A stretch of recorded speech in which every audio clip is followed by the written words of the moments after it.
Ken, are you there? I can't find you.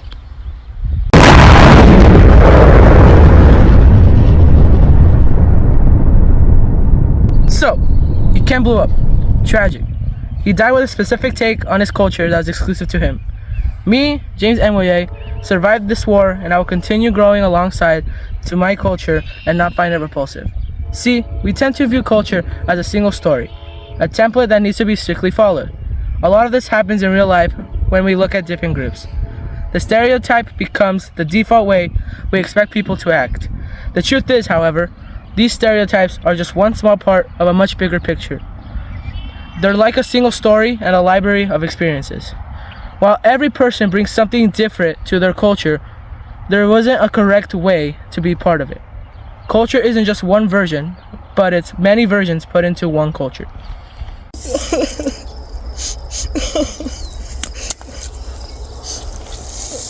I'm alive, man.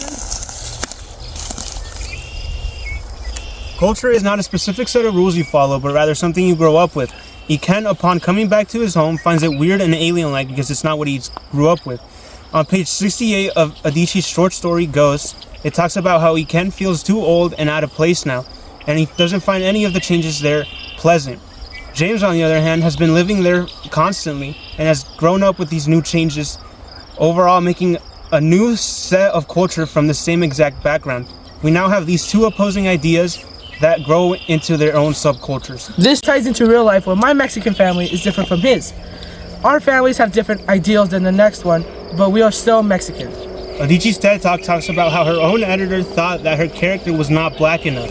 This creates segregation inside the same people, like a civil war. If one group separates, then they are all called whitewashed for not following a specific template. Let's go home, man. Yes, sir. Okay, yeah, I think it's super important that you understand all sides of the story.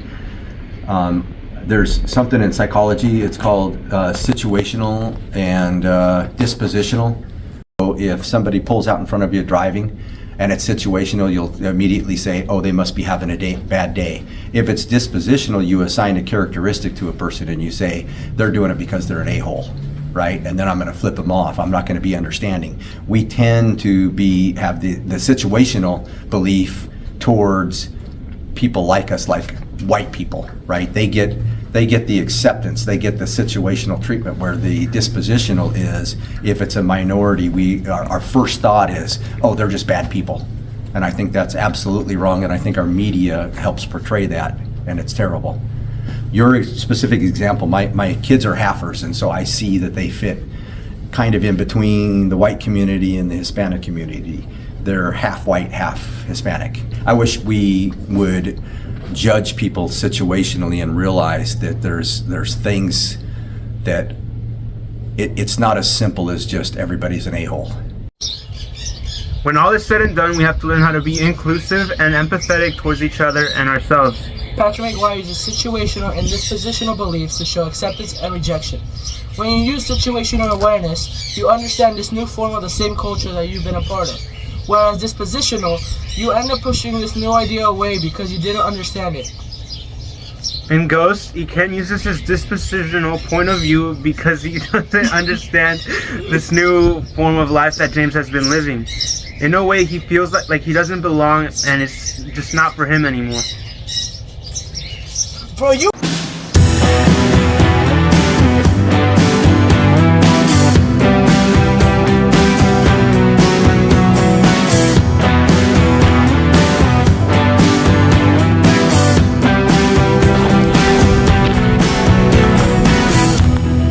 I don't have my phone. Bro, why'd you start? Blasphemy. This ties. The single story. God damn it, Frank. Me, James cut. I kind of. You're alive. Why are you laughing, bro? You're giggling. We're not.